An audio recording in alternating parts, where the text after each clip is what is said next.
In this episode of INN CEO Talks, I'm talking to Bruce Lane of GTI Energy about uranium, and in particular, the company's recently acquired Green Mountain, Wyoming project. Bruce, welcome.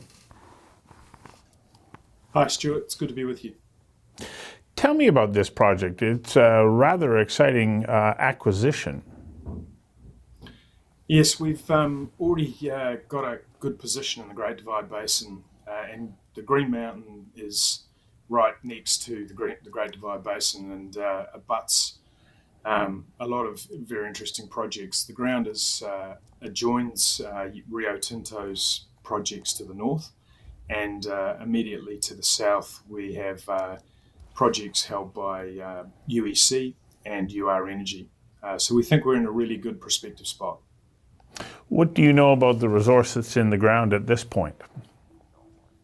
Look, at this point, it's exploration ground. We've got, as I said, large deposits proximate to us, or very close by, and we know we've got the geology there. We've also got some historical drilling information from Kerr-McGee, drilling that was conducted back in the 70s and 80s. So we know the Battle Springs formation is there as well, which is the key geological formation, which we know holds the mineralization for the deposits in this area. So what's your next step right now? Are you moving towards putting further drills in the ground to confirm what you believe to be there?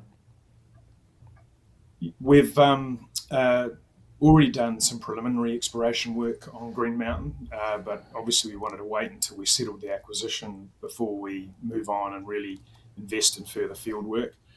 So we'll have a field team going out there in the next week or two, subject to weather and what have you. So we're in the throes of drill targeting and just tightening our understanding of where we want to drill first and working through the permitting there. But in the meantime, we're planning a fairly significant drill program at starting at our Thor project in the Great Divide Basin, which is about 10 or 15 k's away from Green Mountain, and then also moving on to drill at our Wicked East, Tebow, Odin and Loki project. So in total, we'll be putting about 100,000 feet of drilling into the Great Divide Basin between July and likely run through into November or December, depending on how the weather goes. So with this acquisition, how many thousands of acres do you now have the rights to? Look, I think it's around 35,000 acres now. This acquisition grew the land package by about 40%. So we're happy that we've got a significant position there. There's already been some consolidation activity in the basin. We've seen UEC pick up the Uranium 1 properties, and that's kind of been waiting to happen for some time. It's the Uranium 1 property has been for sale for some time, and so we've been looking forward to the day when the acquisition occurs, and that there might be some movement and some more corporate activity in the basin. So we think we've got a significant position there. We're obviously we've got good neighbours with UR Energy producing at Lost Creek, just a few k's away to the north from our Thor project. And we know that UEC are looking very closely at those projects in the Great Divide Basin to be part of their hub and spoke operation, which they'll run out of the Powder River Basin.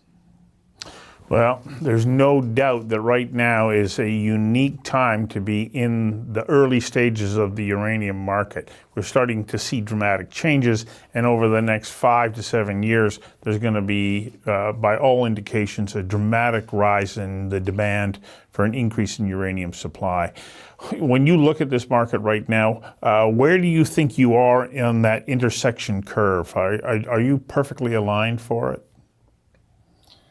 Look, one of the things that's been a feature of uranium for the last decade or so, probably longer, is that there's been very little incentive for companies to explore, simply because the price has been so low that most companies or a lot of companies have idled production, and particularly in the US, and the pounds have been left in the ground. So there hasn't been much incentive to go out and explore for new deposits and develop new projects.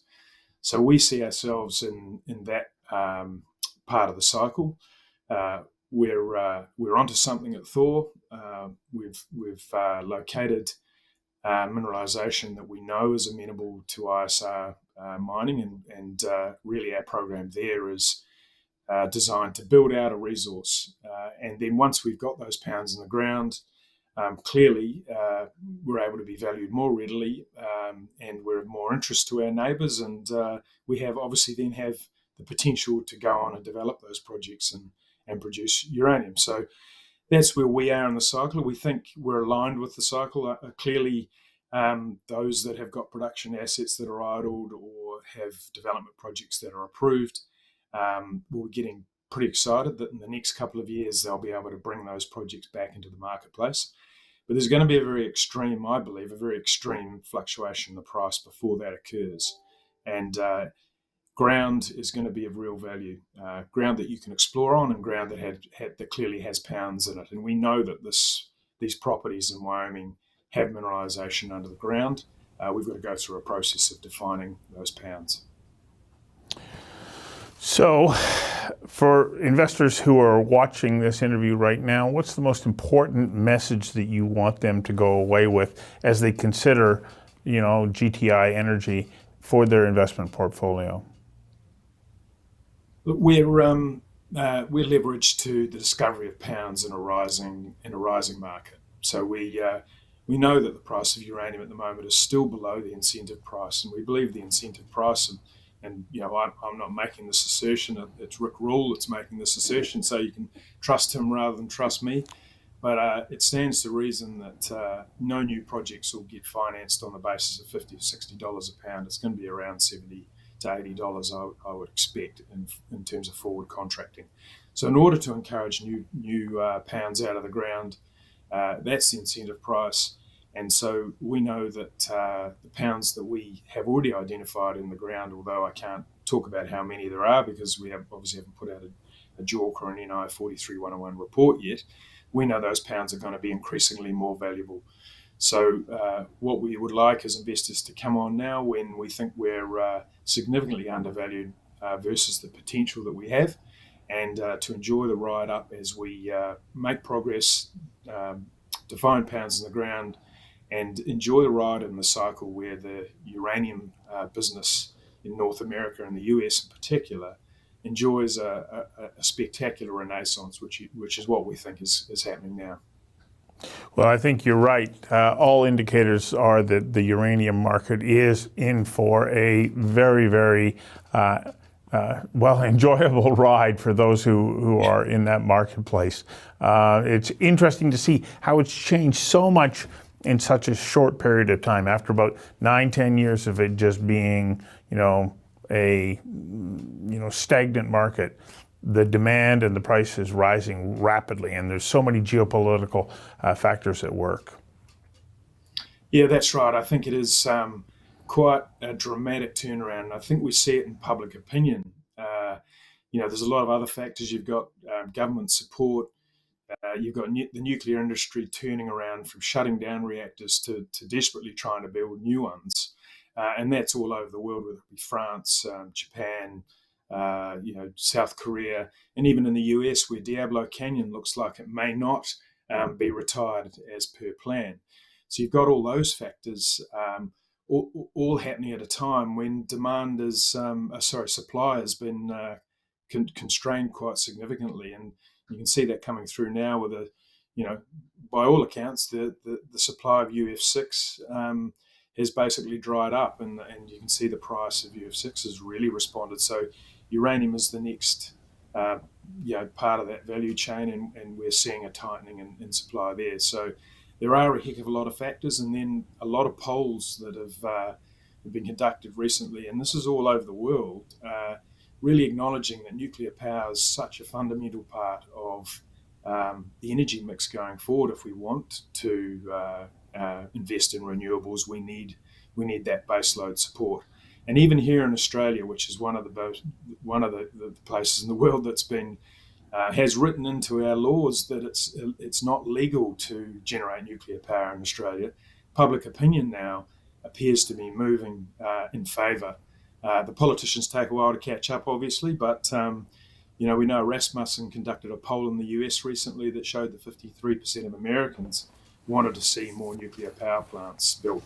So that, to me, is there's some really significant changes there, and I think that points the way to nuclear power very much being back in favour, and therefore attracting investment dollars, and therefore there's a need for nuclear fuel and a need for uranium. So that's where we are. We saw that a number of years ago, and we saw that Wyoming and the US were probably the ideal places to be for a number of reasons. So, hopefully it continues the way it is, but thus far our thesis has been proven correct.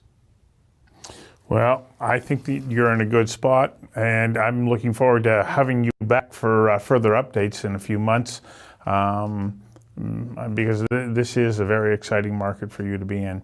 Thank you for your time today. Great, thanks, Stuart.